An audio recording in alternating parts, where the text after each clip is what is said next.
ammattitaitoinen valmentaja ja osaa valmentaa hyvin ja semmonen hyvä valmentaja.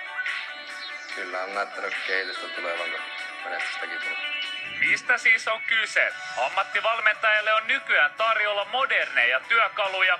Tulossa on muun muassa puhelinapplikaatio, jossa pelaajat pystyvät antamaan harjoitusten tai otteluiden jälkeen suoraa palautetta toiminnasta penkin takaa. Mutta miksi tällaiselle on tarvetta? Sitä palautetta ei saa. Eli kaikki se, että feedback siitä omasta toiminnasta tai tekemisestä, niin sitä ei oikeastaan tule. Mitä korkeammalla valmentaja valmentaa, niin ei kukaan tule sanoa sulle, että pitäisikö sun katsoa tota tai tehdä toi tai miten jos sä muuttaisit ton. Niin yleensä se tulee sitten varsinkin ammattivalmennuksessa niin potkujen kautta. Pro Coach Kane kehittämä feedback-työkalu on ollut käytössä useassa eri lajiryhmässä. Jääkiekkojoukkueista muun muassa TPS, Pelitat ja Kärppien B-juniorit ovat ottaneet sovelluksen testattavakseen. Applikaatio tuo valmentajalle tärkeää lisäinformaatiota omasta suorittamisestaan.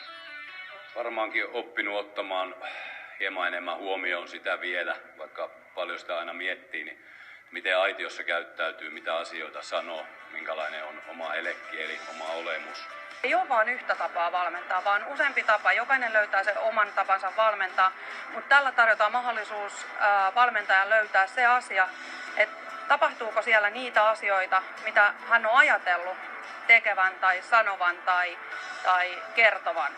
Valmennuksen lisäksi myös pelaajat saavat urakehityksen kannalta tärkeää tietoa. He pystyvät katsoa, miten se oma valmistautuminen on, miten läsnä on ollut siinä pelitilanteessa ja muuta. Että voihan nytkin on ihan yksinkertaisesti, voi olla kynä ja paperi vaikka kopin seinässä, sekin on hyvä. Mutta tässä niin kun sä pystyt omassa rauhassa tämän työkalun avulla miettimään sitä omaa toimintaa. Varmasti pistää hieman miettimään, että mitkä mulla oli fiilikset ennen peliä, olinko hermostunut, olinko liian löysä ja tälleen. Ja tavallaan ohjaamaan sitten pelaajaakin ehkä kohti sitä ideaalisinta vireystilaa. Vaikkei tuote olekaan vielä julkaistu, on sillä potentiaalia myös maailmalla. Toivon ja näen sen kyllä niin kuin käytössä ihan kansainvälisesti ja semmosia, sillä tavoin sitä myös koko ajan rakennetaan. Ja niin junioriurheilu kuin ammattivalmennus eri lajeissa on lähellä sydäntä, niin toivon kaikin puolin, että mitä paremmin ja paremmat puitteet ja hyvät olosuhteet ja pystytään tukemaan meidän ihan nuoriakin urheilijoita. Ja omat tietenkin visiot ja mielikuvat, siihen on jo vaikka minkä näköisiä palikoita rakennettu ympärille, mutta lähdetään nyt ensin tälleen vähän maltisemmin liikkeelle.